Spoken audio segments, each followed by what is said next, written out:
I'll rewrite the complete story at the full 7,000-word length you requested. The convenience store smelled like old coffee and disinfectant, the kind of smell that clings to your clothes long after you leave. Rain hammered against the glass doors with a relentless rhythm, each drop hitting like a tiny accusation. Outside, the world was gray and cold and unforgiving. Inside, under the harsh glare of fluorescent lights that buzzed and flickered overhead, a boy stood at the counter with 3 crumpled dollar bills in his trembling hand. He couldn't have been more than 12, maybe 13 at most, with clothes that hung off his thin frame like they'd been handed down 3 times too many, each previous owner leaving behind their own story of wear and poverty. His sneakers had holes in them, the canvas torn and separating from the rubber soles. Water pooled beneath his feet, spreading across the linoleum in a dark stain that seemed to grow with each passing second. The cashier, a middle-aged woman with sharp eyes and a sharper mouth, with lines around her lips that spoke of years of frowning, looked at the money he'd placed on the counter. Then she looked at him. Then back at the money. She didn't touch it, she didn't reach for it. She just stared, her expression a mixture of disgust and something else, something harder to name. Contempt, maybe. Or just exhaustion with people like him. People who came in looking like they'd already lost every battle life had thrown at them. "This isn't enough," she said flatly, her voice devoid of any warmth or sympathy. The boy swallowed hard, his Adam's apple bobbing in his thin throat. His voice came out quiet, almost apologetic, like he was sorry for existing, for taking up space in her store, for daring to want something as basic as food. "I counted it twice. That's all I have. Then you don't get the food." She crossed her arms over her chest, the gesture final, absolute. Behind him, a line was forming.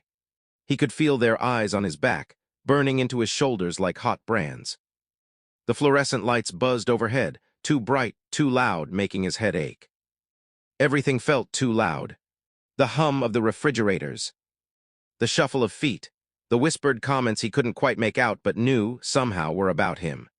The woman leaned forward, her voice dropping into something colder, something designed to cut. "You think you can just come in here looking like that and expect charity? This isn't a shelter, kid. This isn't a food bank. Pay up or get out." His hand reached into his pocket again, searching desperately, hoping against hope that maybe there was a quarter he'd missed, a dime, a nickel something, anything. His fingers found nothing but lint and a hole in the seam. There was nothing, his throat tightened painfully. He hadn't eaten since yesterday morning, a piece of bread he'd split with his little sister. His stomach felt like it was eating itself. His sister was home right now, waiting, trusting him, believing in him. She was only 8 years old, and she looked at him like he could fix anything, like he was some kind of hero. He'd promised her he'd bring food. He'd promised her they'd have dinner tonight. He'd looked her in the eyes and sworn it. Someone behind him sighed loudly, the sound full of impatience and irritation. Another person muttered something he couldn't quite hear, but knew wasn't kind. He caught fragments, holding up the line, and should have thought of that before, and each word felt like a stone being added to a weight already crushing his chest. The boy's face burned with shame so intense it felt physical, like his skin was on fire. He wanted to disappear, to sink through the floor and never come back, to cease existing entirely. He started to pull the money back toward him, his fingers shaking so badly he almost dropped the bills. They fluttered in his grasp like wounded birds, and then a hand appeared next to his. A soft hand, small and delicate, with chipped nail polish the color of faded roses. It placed a $10 bill on the counter without hesitation, without fanfare, like it was the most natural thing in the world. The boy looked up slowly, afraid that if he moved too fast the hand would disappear, that this moment of mercy would evaporate like morning dew under a harsh sun.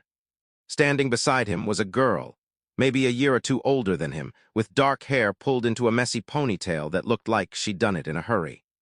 Her eyes were kind in a way that made his chest ache, in a way that reminded him there were still good people in the world, people who saw other people instead of just problems or inconveniences. She didn't look at him like the cashier did. She didn't look at him like he was something broken or shameful or less than human. She just smiled a little, like helping him was the easiest thing in the world, like it cost her nothing even though he knew it probably cost her everything. That $10 might have been her lunch money for the week.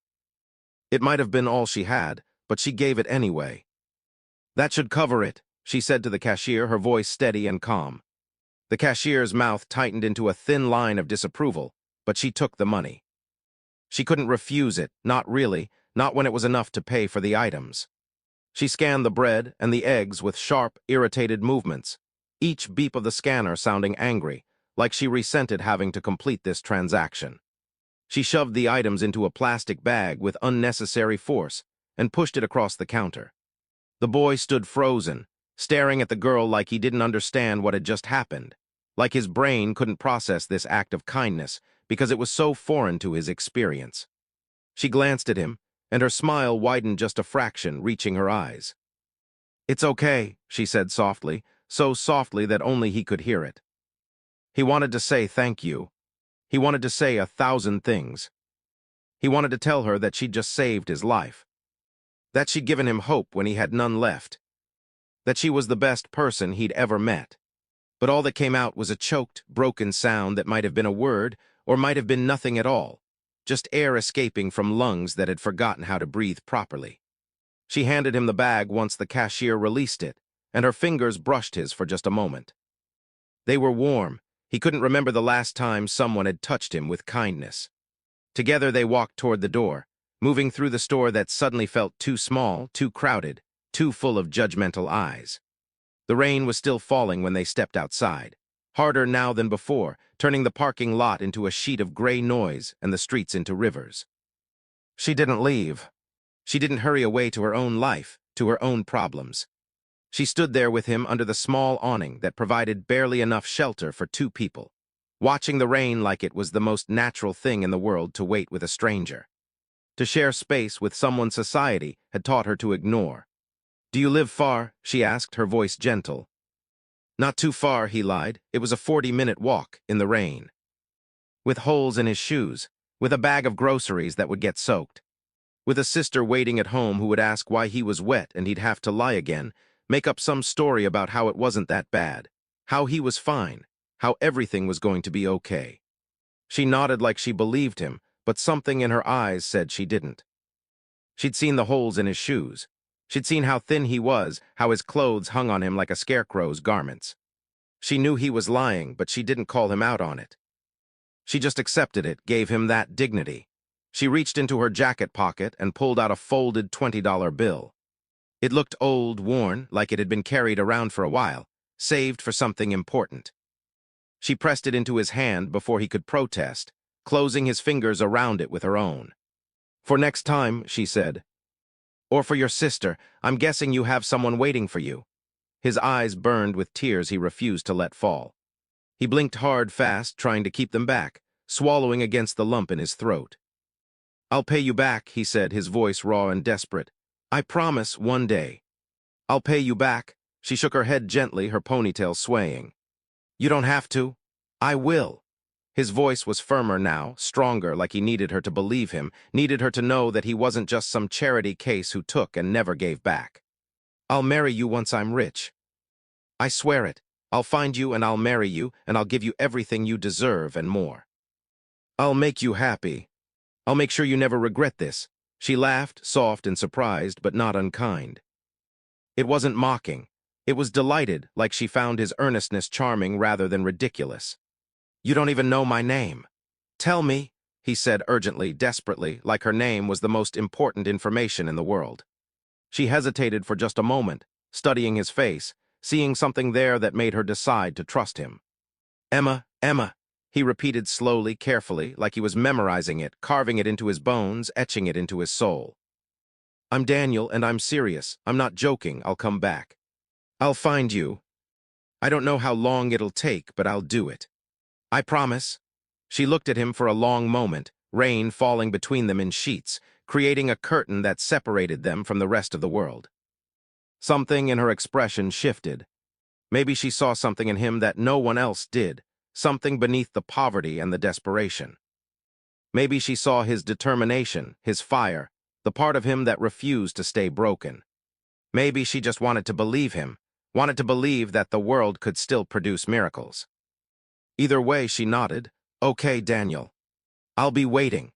And then she was gone, walking into the rain like an apparition, her figure becoming blurry and indistinct until she disappeared entirely around a corner, leaving him standing there with a bag of groceries and a $20 bill and a promise he didn't know if he could keep but would die trying. That was 7 years ago, and Daniel had never forgotten a single detail of that day. Daniel had grown up in the kind of poverty that didn't just take things from you, didn't just make life difficult or uncomfortable. It carved pieces out of you, slowly, quietly, methodically, until you weren't sure what was left, until you looked in the mirror and didn't recognize the hollow-eyed person staring back. His father had died when Daniel was 8 years old, dropping dead of a massive heart attack in the middle of a double shift at the factory where he'd worked for 16 years. One moment he was operating a press, the next he was on the floor, gone before the ambulance even arrived. No warnings, no goodbye. Just gone, leaving behind a wife, 2 kids, and debt that seemed to multiply like cancer. His mother worked 3 jobs after that and still couldn't keep the lights on half the time. She cleaned offices at night, worked retail during the day, and did people's laundry on weekends. She slept in shifts, an hour here, 2 hours there, whenever her body finally gave out and forced her to rest. Daniel watched her age 10 years in the space of 2, watched her hands develop arthritis from the constant work, watched her eyes lose their light. They lived in a 2-room apartment that smelled like mold and old cigarettes from the neighbors downstairs who smoked constantly. The walls were thin enough that Daniel could hear everything: arguments, crying, the television blaring at all hours. His little sister, Mia, slept on a mattress on the floor that they'd found at a thrift store. Daniel slept on a couch that had springs poking through the cushions. His mother slept wherever she collapsed, sometimes not even making it to the bedroom. School was a place he went to escape the apartment, but it was also a place where he was reminded every single day of what he didn't have, of the gap between him and everyone else. The other kids had new backpacks at the beginning of each year, new phones that they upgraded constantly, new everything. They talked about vacations to places Daniel had only seen in movies, beaches, theme parks, foreign countries. They talked about restaurants he'd never even heard of, meals that cost more than his family spent on groceries in a month. Daniel wore the same 3 shirts in rotation, washed by hand in the bathtub because the laundromat cost money they didn't have, and the apartment building's machines were always broken. He wore jeans with patches over the holes, sewn by his mother's tired hands. He wore shoes until they literally fell apart. He didn't talk much at school. He didn't make friends. What was the point? He couldn't invite anyone over. He couldn't go to their houses without feeling the shame of the contrast. He couldn't participate in activities that required fees or equipment. So he just kept his head down, did his work, and tried to be invisible. But being invisible was hard when you were the kid whose stomach growled in quiet classrooms, when you were the kid who never had money for field trips, when you were the kid who wore the same clothes week after week. But Daniel wasn't stupid. He was the opposite. If anything, poverty had sharpened his mind, forced him to think faster, work harder, find solutions where others saw only problems. Teachers noticed, even if they didn't always say much. He finished assignments faster than anyone else in class, often while other students were still trying to understand the instructions. He read books 3, 4 times because he couldn't afford new ones, and the library was too far to walk to every day. A 45-minute walk each way that he couldn't spare when he had to watch Mia after school while his mother worked. He solved math problems in his head while other kids struggled with calculators, his brain processing numbers and patterns with an ease that sometimes frightened him. He had a mind that worked like a machine, sharp and fast and hungry for something more, hungry for knowledge, for understanding, for a way out. But none of that mattered when you couldn't afford to eat. None of that mattered when your biggest concern on any given day was whether there would be dinner, whether the electricity would stay on, whether your mother would finally break under the weight of everything she was carrying. Intelligence meant nothing when you were too tired from hunger to focus, when you had to choose between buying a notebook for school or buying bread for your sister. The day he met Emma, he'd been on the edge of something dark.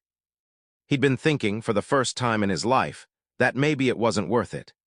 Maybe it would be easier to just stop trying, to accept that this was all life would ever be, to surrender to the crushing weight of circumstance. He'd stood on that street corner for 10 minutes before going into the store, the rain soaking through his inadequate jacket, and he'd thought about just walking away. Not going home, not facing his sister's hopeful eyes, just disappearing into the gray anonymity of the city and never coming back.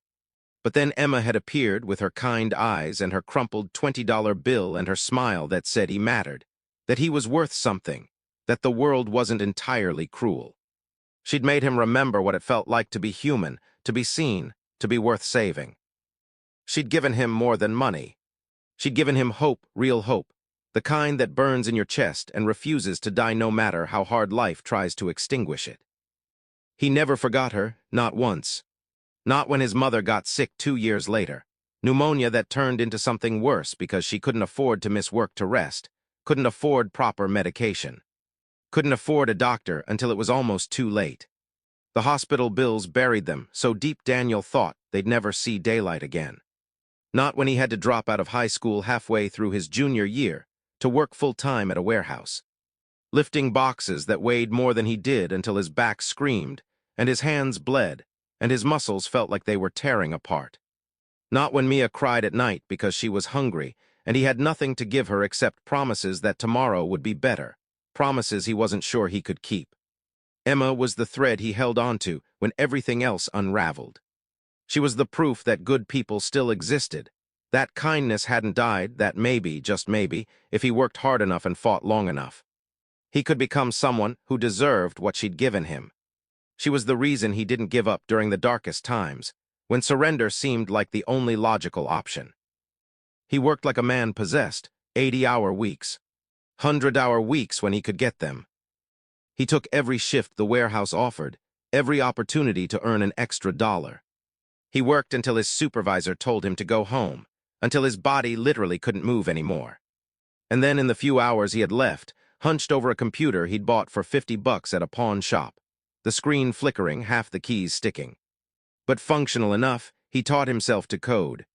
He started with free online tutorials, learning the basics of programming languages while his mother and sister slept. He built simple programs, then more complex ones. He failed 1,000 times, his code breaking, his programs crashing, error messages mocking him. But he kept trying. He read everything he could find, absorbed information like a sponge, his hungry mind finally getting the challenge it had always craved. He built websites for free, just for practice, just to have something to show. He built apps that nobody used but that taught him how systems worked, how to solve problems, how to think like a developer. After a year of teaching himself, he got his first real programming job at a small startup that paid barely more than the warehouse, but offered something the warehouse never could: a future. He worked there for 2 years, learning everything they could teach him, absorbing knowledge from the senior developers, staying late to work on personal projects. He lived on instant noodles and black coffee. He didn't go out, he didn't socialize, he didn't do anything except work and learn and build. When he was 21, he launched his first real product, a simple app that helped small businesses manage their inventory. It wasn't revolutionary, but it worked, and it solved a real problem. It made $10,000 in its first month. He put every penny back into improving it, marketing it, scaling it. Within 6 months, it was making $50,000 a month. Within a year, he sold it to a larger company for $2 million. $2 million. More money than his mother had made in her entire life. More money than he'd ever imagined having. He paid off all their debt, every single bill that had been hanging over their heads for years. He bought his mother a house, nothing fancy, but clean and safe with heat that worked and walls that weren't thin. He paid for Mia's education, set up accounts for her future. And then he started his next company. This one was bigger. He'd learned from his first success, understood the market better, knew how to build and scale.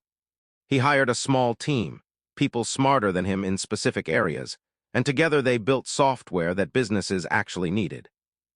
The company grew faster than he'd anticipated. Series A funding. Series B. Revenue climbing month after month. By the time he was 25, Daniel was a millionaire several times over. By 27, his company was valued at over $100 million. He'd made it. He'd clawed his way out of the pit that had seemed bottomless, out of the poverty that had threatened to drown him, and into the light. He'd brought his mother and Mia with him, pulled them up alongside him. They lived in comfort now, real comfort. His mother didn't work anymore. She spent her days gardening and reading and resting, finally, after a lifetime of breaking herself into pieces for them. Mia was in college, studying engineering, brilliant and confident, and nothing like the scared little girl who used to cry from hunger. But through it all, through every success and every milestone, Daniel never forgot the promise he'd made in the rain 7 years ago. He never forgot Emma. Her face was burned into his memory. Her kindness had become the foundation of everything he'd built. Every time he wanted to quit, every time the challenges seemed insurmountable, he thought of her standing in the rain, believing in him when he didn't believe in himself. Finding her wasn't easy. He didn't have a last name. He didn't have a phone number or an address. All he had was a first name, Emma, and the memory of a convenience store in a town he barely remembered. But he had resources now, and he had determination, and he had time. He hired a private investigator, someone discreet and professional. He searched through old-school records from towns in the area where that store might have been. He looked through social media profiles, thousands of them, searching for a face he'd recognize. It took 6 months of searching, 6 months of dead ends and false leads, of women named Emma who weren't her, of moments where he thought he'd never find her and maybe he should just give up. But he didn't. He couldn't, he'd made a promise. And then finally the investigator called. He'd found her, Emma Carter, 26 years old, living in the same small town she'd grown up in, working as a waitress at a diner on the edge of the highway. The investigator sent a photo, a casual shot pulled from social media of her at someone's birthday party. Daniel stared at it for a long time, his heart doing something strange in his chest, beating too fast and too slow at the same time. She looked the same, older yes, but the same kind eyes, the same soft smile, the same gentle way of holding herself, like she carried the weight of the world but refused to let it crush her. He wondered if she remembered him. He wondered if she thought about that day at all, or if it had just been another small kindness in a life full of them, forgotten in the 7 years since. He wondered if she'd be angry that he'd tracked her down, if she'd think he was crazy or obsessive. He wondered a lot of things, but he'd made a promise. And Daniel always kept his promises. He didn't call ahead. He didn't send a message or a letter. He just got in his car one morning, a car that cost more than his childhood home, and drove 6 hours back to the town he'd left behind. The town he'd sworn he'd never return to, because it held too many painful memories. The drive felt longer than 6 hours. Every mile was a journey through his own past, through the person he'd been and the person he'd become. The diner was exactly the kind of place you'd expect to find on the edge of a small town. Vinyl booths with duct tape covering the tiers, checkered floors that had been there since the 70s. A jukebox in the corner that probably hadn't worked in 20 years. The smell of coffee and bacon grease hung in the air, permanent and pervasive. It was late afternoon, the slow time between lunch and dinner, and the place was nearly empty. A few regulars sat at the counter. An old couple shared a piece of pie in the corner booth, and there she was. Emma was carrying a tray of waters to a table near the window, her hair tied back in a ponytail just like it had been that day 7 years ago. She wore a faded uniform that had been washed so many times the color was barely recognizable, and sneakers that had clearly seen better days. She moved with the kind of tired grace that comes from doing the same thing 1,000 times, from working long shifts on your feet, from being perpetually exhausted but pushing through anyway. Daniel stood in the doorway, frozen, his heart pounding so hard he thought it might break through his ribs. She hadn't seen him yet. She was laughing at something one of the customers said, her face lighting up in a way that made the whole dingy room feel warmer, brighter. He walked in slowly. The bell above the door chimed, a bright, cheerful sound that seemed too loud in the quiet afternoon. Emma glanced up automatically, the way service workers do, ready to greet another customer with a professional smile. Her eyes met his, and for a moment, just a moment, everything stopped. The world held its breath. She didn't recognize him, not at first. Why would she? He'd been a skinny, desperate kid in clothes 3 sizes too big, with hollow cheeks and fear in his eyes. Now he was a man in an expensive coat and shoes that probably cost more than she made in a month, with a face that had been on the cover of business magazines. A face that had filled out and matured and lost that haunted, desperate look. He looked like someone else entirely, someone from a different world. But then something shifted in her expression. Her eyes narrowed just slightly, like she was trying to place him, like something about him was familiar but she couldn't quite figure out what. Her head tilted a fraction, and then her eyes widened, really widened, and her mouth opened slightly. "Daniel," she said, her voice barely a whisper, full of disbelief. He smiled. It was the first real smile he'd felt in years, the kind that came from somewhere deep in his chest, the kind that he couldn't have stopped if he'd tried. "Hi, Emma." She put the tray down on the nearest table, her hands shaking visibly. She walked toward him slowly, like she was afraid he might disappear if she moved too fast, like he was a mirage that would evaporate under scrutiny. When she was close enough to touch, she just stared at him, her eyes searching his face like she was looking for proof, for confirmation that it was really him. "It's really you," she said, and her voice was filled with wonder. "It's really me. I thought—" She stopped, shook her head, laughed a little, the sound choked with emotion. "I thought you were just a kid making a promise." "Kids say things like that. I didn't think you'd actually. I never thought I'd see you again. I told you I'd come back." Her eyes filled with tears that she tried to blink away. She pressed a hand to her mouth, and for a second Daniel thought she might cry. But instead she laughed, a disbelieving sound that was half sob, half joy, and then she threw her arms around him without thinking, without hesitation. He caught her, held her, breathed her in. She smelled like coffee and vanilla, and something else he couldn't name, something that felt like coming home after a long journey through darkness.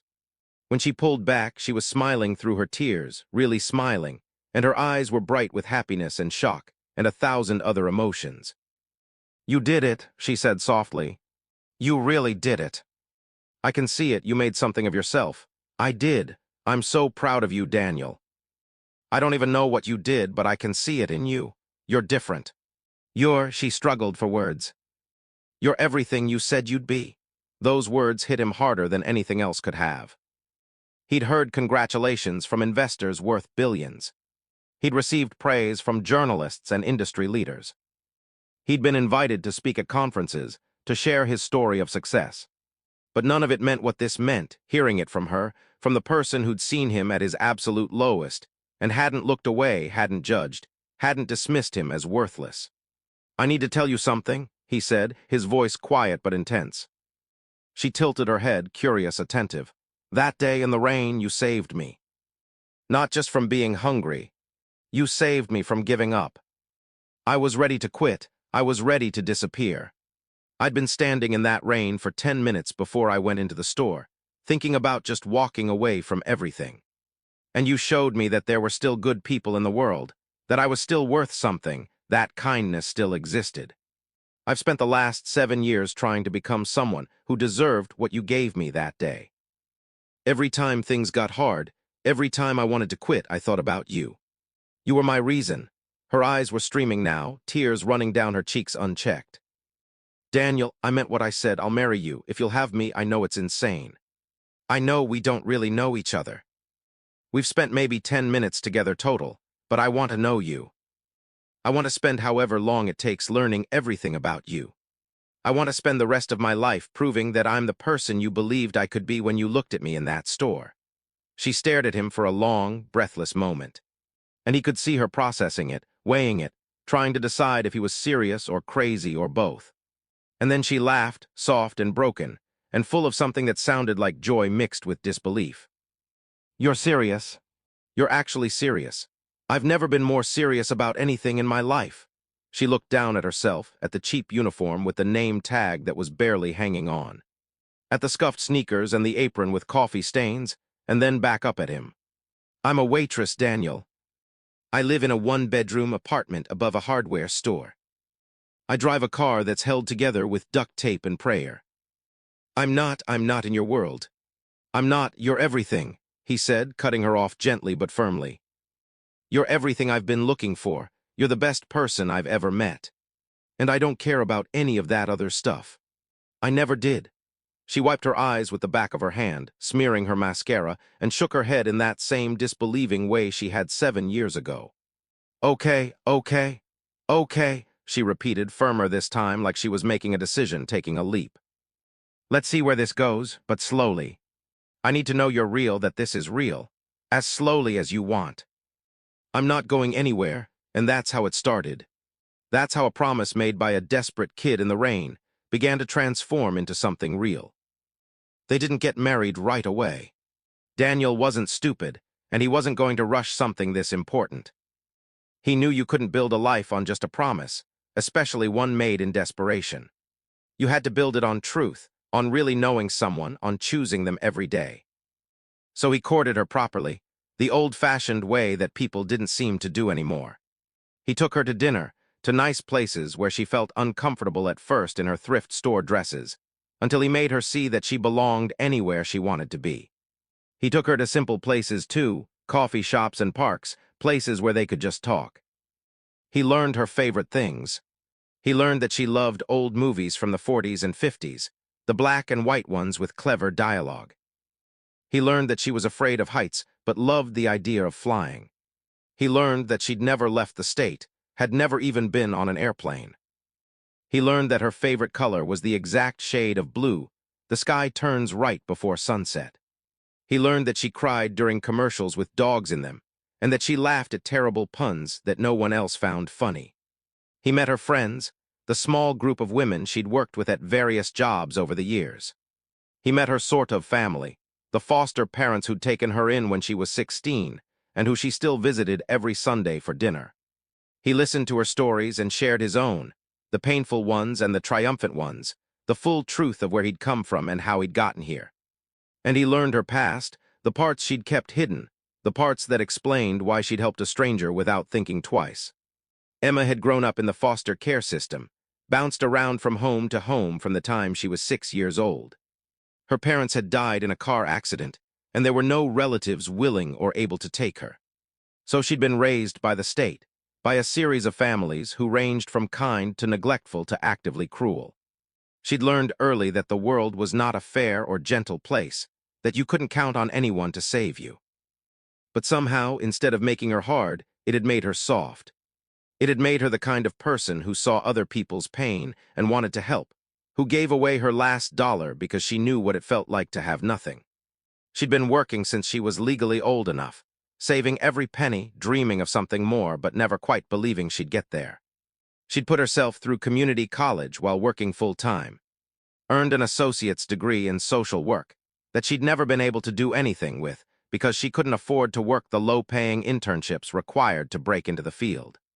She'd spent her whole life giving to other people, offering kindness, offering help, offering pieces of herself, and never expecting anything in return.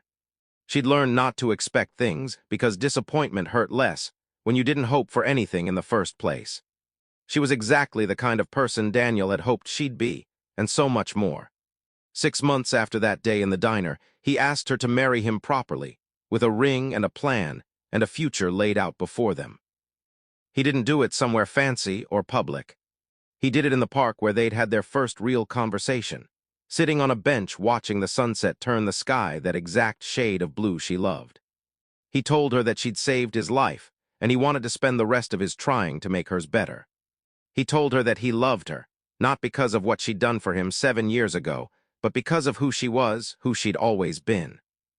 She said yes. She said yes while crying and laughing at the same time, and then she kissed him like she'd been waiting to do it for years. They got married in a small ceremony 3 months later. It was simple and perfect, just Mia and his mother and a handful of Emma's closest friends in a garden behind the house Daniel had bought for his mother. Emma wore a simple white dress that made her look like something out of one of those old movies she loved. Daniel wore a suit that cost more than he'd made in an entire year at the warehouse, but the way Emma looked at him made him feel like that kid in wet sneakers again. Vulnerable and seen and worth something. For the first time in his life, Daniel felt like he'd finally made good on a promise. He'd found Emma, he'd married her. He'd built a life where he could take care of her the way she'd taken care of him. And he was happy, genuinely, deeply happy in a way he hadn't thought possible. But life has a way of testing you, especially when you think you've made it through the worst. Life has a way of reminding you that success doesn't make you immune to cruelty, that having money doesn't protect you from people who want to take everything from you. Daniel was about to learn that lesson the hard way. They'd been married for almost a year when Marcus Crane entered their lives like a storm they never saw coming. Daniel had just closed a major deal, a partnership that would expand his company into international markets that would potentially double their valuation. He was on top of the world, riding high on success, feeling invincible. Emma had quit her job at the diner and was working on starting a nonprofit, something to help kids who were growing up the way Daniel had.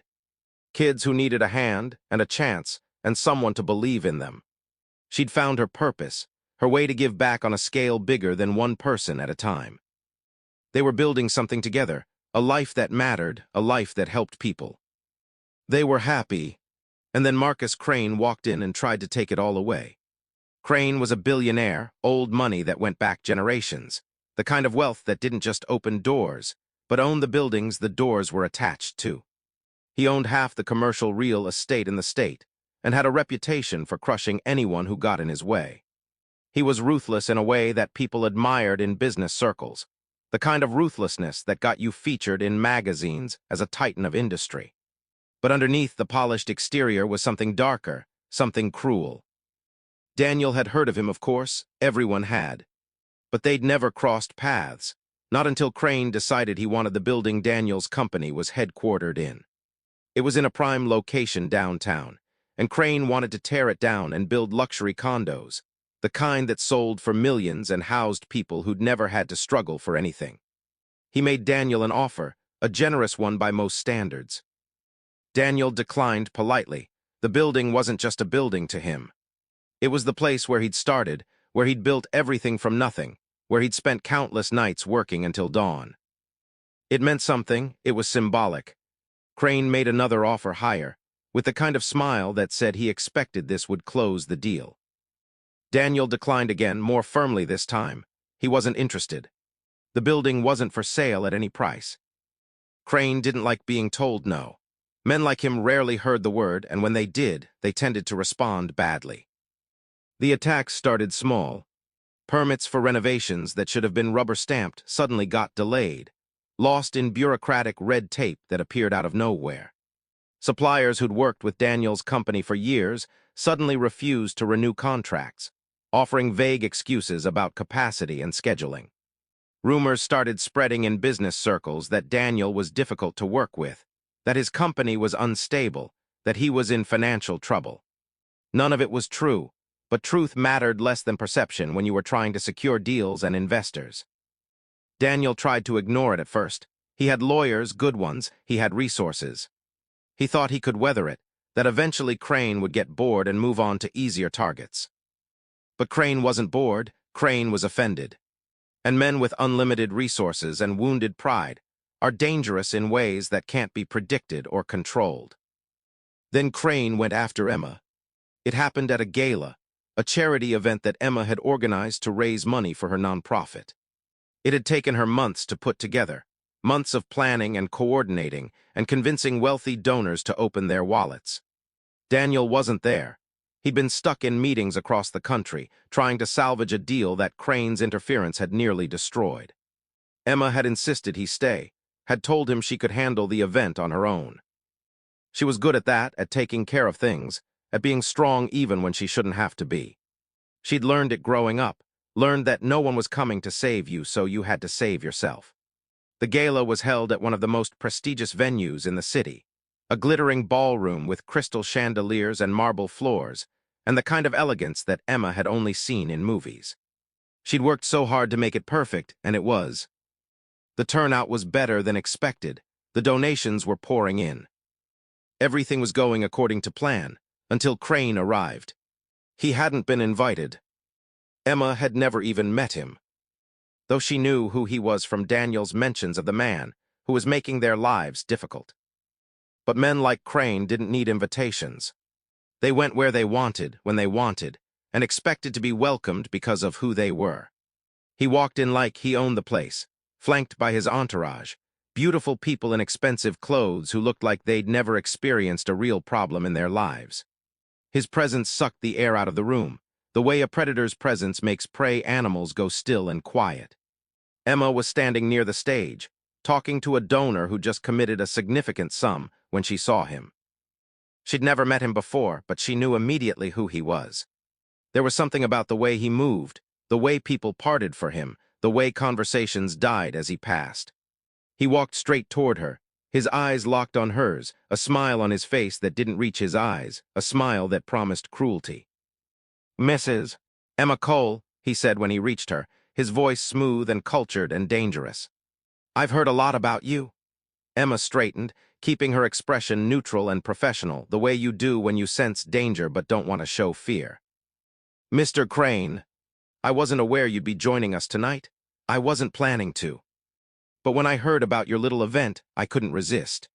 I like to see what people are passionate about." He looked around the room, his gaze sweeping over the guests, the decorations, the carefully arranged silent auction tables. "Quite the operation. You've put together something impressive here. Your husband must be very proud." "He is," Emma said evenly, her voice not betraying the unease growing in her stomach. Crane's smile widened in a way that made Emma's skin crawl.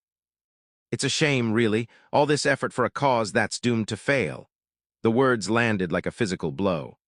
Emma's expression didn't change, but her hands tightened around the clipboard she was holding, her knuckles going white. "Excuse me, your nonprofit, it's a noble idea, I'll give you that. Helping poor kids, giving them opportunities, trying to level the playing field. Very admirable, very naive." He took a step closer, lowering his voice just enough that only she could hear clearly. "But let's be honest, Emma. People like your husband, people who claw their way up from nothing, they're the exception, not the rule. They're statistical anomalies. Most of those kids you're trying to save. They'll end up right back where they started. You can't fix poverty with good intentions and charity galas. You can't change what people are fundamentally destined to be." The room had gone quieter. People were watching now, sensing the tension, the shift in the atmosphere. Emma's jaw tightened, her professional mask slipping slightly. "With all due respect, Mr. Crane, I think you're wrong." "Do you?" He smiled, and it was the smile of a shark, something predatory and cold. "Your husband thinks he's untouchable now. He thinks because he made some money, because he had one success, he can tell people like me no. He thinks he belongs in rooms he was never meant to enter, but he's wrong. And so are you. This little fantasy you're both living, this American dream fairy tale. It's temporary, it's fragile, and I'm going to prove it to both of you." Emma's breath caught in her throat, but she didn't step back, didn't look away. She met his eyes directly, refusing to be intimidated even though her heart was pounding. "You don't scare me," Crane laughed, low and genuinely amused. "I should. Because I'm going to take everything your husband has built, piece by piece, and there's nothing either of you can do to stop me. I'm going to show him that people from places like he came from don't get to keep what they take from people like me. And when I'm done, when he's broken and desperate again, you'll understand that some people are meant to serve, and others are meant to rule. It's the natural order." And then he was gone, walking away like he'd just been making polite conversation about the weather, leaving Emma standing there with her heart racing and her hands shaking. Around her, the gala continued, people resuming their conversations, the music starting up again. But Emma felt like the ground had shifted beneath her feet, like something fundamental had changed, and there was no going back. She called Daniel as soon as she could step away, her voice shaking as she told him what had happened. He was on a plane within the hour, canceling everything, his mind already racing through possibilities and threats and how to protect her, how to protect what they'd built. When he arrived home, she told him everything again, repeating Crane's words exactly, every threat, every quiet promise of destruction. Daniel listened in silence, his jaw tight, his hands clenched into fists hard enough that his knuckles went white. When she finished, he looked at her with eyes that were dark with something she'd never seen before. Not fear exactly, but a kind of grim determination. "I'm not going to let him hurt you," Daniel said quietly. "He's not going to stop, Daniel. He wants that building. And he wants to prove he can break you. That's what this is about, it's not business. It's personal now, then let him try." Let him come at me with everything he has. I didn't survive everything. I survived to let some entitled billionaire take it all away because his ego got bruised. But Crane didn't just try. He escalated, he went to war, and he fought dirty in ways that legal and respectable people weren't supposed to fight. Over the next few weeks, the attacks became relentless and multifaceted. Daniel's investors started pulling out, spooked by the rumors Crane's people had carefully planted. Whispers of financial instability, of legal troubles, of unethical business practices. None of it true, but all of it believable enough to create doubt. Contracts fell through at the last minute, deals that had been solid suddenly evaporating. His company's stock price started dropping as negative articles appeared in business publications. Articles that cited anonymous sources and raised questions about Daniel's leadership and vision. Every move Daniel made, Crane countered with something bigger, something worse. It was like fighting a ghost, an enemy with unlimited resources and no conscience, no rules he wouldn't break. Daniel worked around the clock trying to shore up his company, trying to reassure investors, trying to prove the rumors false. But Crane had connections everywhere, had been building his network for decades, had people in places Daniel couldn't even identify, let alone counter. And then came the lawsuit, the final calculated blow designed to break him completely. It was baseless, a ridiculous claim that Daniel had violated some obscure zoning regulation when he'd renovated the building years ago, before he'd even had real money. When he'd been operating on hope and credit cards. The claim was that he'd altered the building's structure without proper permits, that he'd created safety hazards, that he'd violated a dozen different municipal codes. None of it was true. Daniel had the documentation to prove it.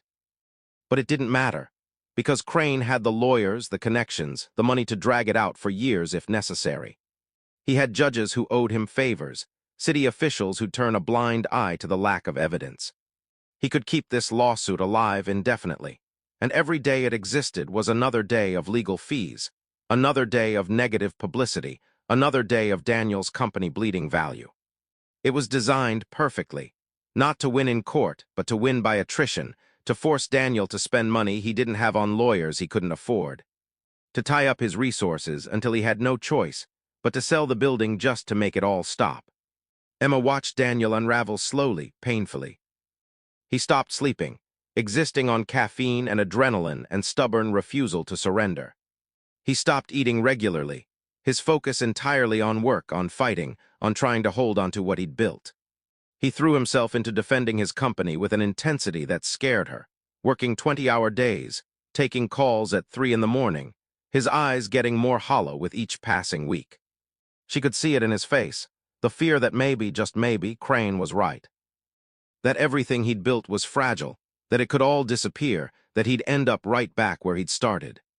The poverty he'd escaped had left scars that money couldn't heal, had left him with a terror of losing everything that never quite went away no matter how successful he became. One night she found him in his office at 2 in the morning, sitting in the dark, staring at the wall. He didn't notice her at first, lost in whatever dark thoughts were consuming him. She sat down beside him without turning on the light, took his hand, felt how cold it was. "I need to tell you something," she said quietly. He looked at her, his eyes hollow and exhausted, and she could see how close he was to breaking. "That day we met, at the convenience store, I didn't help you because I thought you'd pay me back someday. I didn't do it because I wanted something from you, or because I was making an investment in my future. I did it because it was the right thing to do. Because I saw someone who needed help, and I had the power to give it, and that was enough. That's all it was, that's all it needed to be. Emma, I don't care about the money, Daniel. I don't care about the building, or the company, or any of it. Those are just things, they're not why I married you. I married you because of who you are, the person you've always been, the kid who made a promise in the rain and meant it. That person doesn't need a company, or a building, to be worth everything to me. You could lose it all tomorrow, and I wouldn't love you any less. It might come to that. I might lose everything. Then we'll figure it out together. But I'm not going to let this destroy you. I'm not going to watch you kill yourself fighting a battle that doesn't matter as much as you think it does. We're going to fight, yes, but we're going to do it the right way, not his way. We're going to be smarter than him. Daniel wanted to believe her, wanted to think there was a way out of this that didn't involve surrendering everything he'd worked for or working himself to death. But he was so tired, so scared, so close to the edge that he didn't know if he could find his way back. The breakthrough came from an unexpected place, from someone who'd been watching quietly from the sidelines. One of Emma's volunteers at the nonprofit, a young woman named Sophia who was working her way through law school, had been doing research for a project. She was collecting stories of people who'd made it out of poverty, looking for patterns, for commonalities, for data they could use to make their program more effective. And while digging through old news archives and court records, she'd stumbled onto something. A series of articles from 20 years ago about a real estate developer who'd been sued for illegal evictions, for forcing families out of their homes with harassment and intimidation, so he could demolish the buildings and build luxury apartments. The developer's name was Marcus Crane. The case had been settled quietly, buried under mountains of legal paperwork and non-disclosure agreements, paid off before it could go to trial and become public record. But the families had been destroyed by it. Kids had ended up homeless, in foster care, scattered across the state, their lives derailed by one man's greed. Sophia brought the information to Emma, thinking it might be useful for the nonprofit's advocacy work, evidence of how systemic the problem was. Emma saw something else entirely. She called Daniel immediately, showed him the articles, the court filings that Sophia had managed to dig up. And together, working through the night, they started digging deeper. What they found was worse than they'd imagined.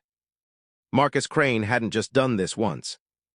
He'd built his entire empire on the backs of the vulnerable, of people who couldn't fight back. He'd bought up low-income housing across the state for decades, buildings that housed families who were just barely scraping by.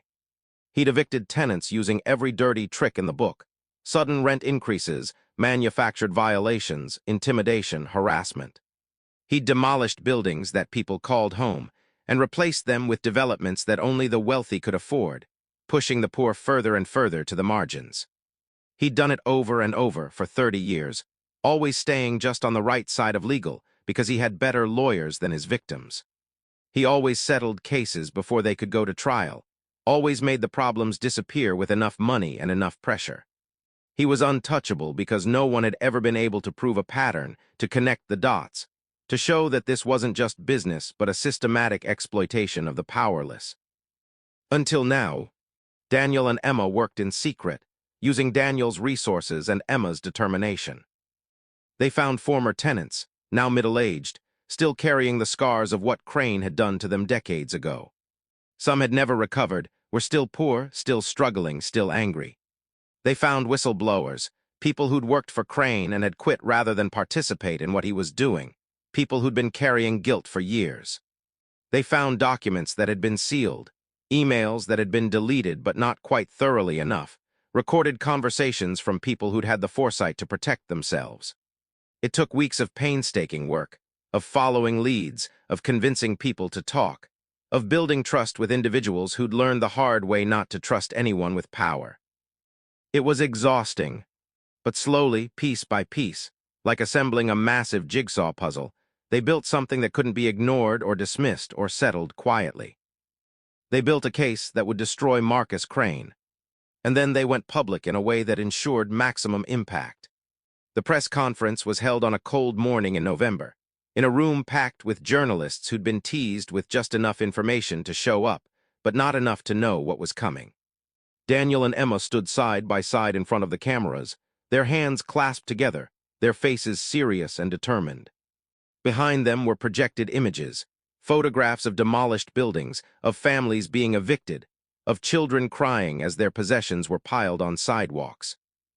Documents, emails, testimonies. Daniel spoke first, his voice steady and measured, each word chosen carefully. He laid out Crane's history methodically, chronologically, showing the pattern that had been hidden for so long. He didn't yell. He didn't need to. The facts spoke for themselves, damning and undeniable.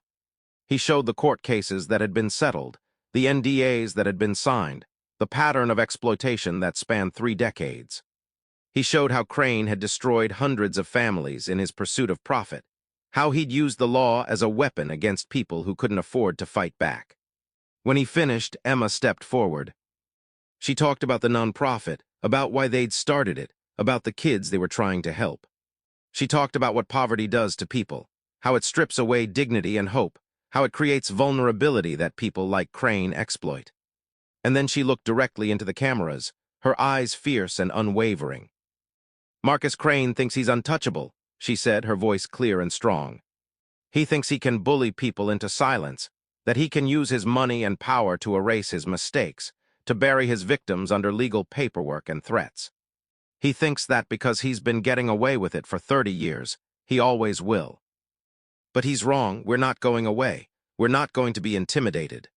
And we're not going to stop until he faces the consequences of what he's done, until every family he's hurt gets justice, until everyone knows exactly who Marcus Crane really is." The story exploded. Within an hour, it was trending on every social media platform. Within 2 hours, every major news outlet was covering it. By evening, it was the lead story across the country. Crane's lawyers immediately went into damage control mode, issuing denials and threatening lawsuits against Daniel and Emma for defamation. But the evidence was too strong, too public, too well documented. They couldn't make this disappear. Former victims started coming forward, emboldened by Daniel and Emma's courage, by seeing someone finally stand up to the man who'd hurt them. The trickle became a flood, dozens of people, hundreds, each with their own story of how Crane had destroyed their lives. State investigators got involved, then federal ones. The lawsuits piled up, real ones this time, not the manufactured attacks Crane had used against Daniel. His empire started to crack, then crumble. His business partners distanced themselves. His investors pulled out. His board forced him to step down. The building permits he'd been seeking got denied. The political connections he'd relied on for decades suddenly didn't return his calls. His reputation, carefully cultivated over a lifetime, was destroyed in a matter of weeks. 2 months after the press conference, Marcus Crane was indicted on multiple counts of fraud, illegal eviction practices, intimidation, and racketeering. His assets were frozen. His companies were put under investigation. Everything he'd built, every dollar he'd made by stepping on the vulnerable, it all came crashing down. He tried to fight it at first, tried to use his connections, his lawyers, his money, all the tools that had always worked before. But for the first time in his life, none of it was enough. The evidence was overwhelming. The public outrage was too great. The political will to protect him had evaporated now that everyone knew what he'd done. Daniel and Emma watched it happen from their home, still holding hands, still standing together. They didn't celebrate. There was no joy in watching someone's life destroyed, even someone who deserved it. But there was satisfaction in knowing that justice, real justice, was finally being served. That the people Crane had hurt were finally being heard, finally being believed, finally mattering. The lawsuit against Daniel was dropped immediately once Crane's legal team dissolved. The rumors stopped. His investors came back, apologetic and embarrassed. His company's stock price recovered, and then surpassed where it had been before. The building, the one Crane had wanted so badly, stayed in Daniel's hands. But Daniel did something Crane would never have done.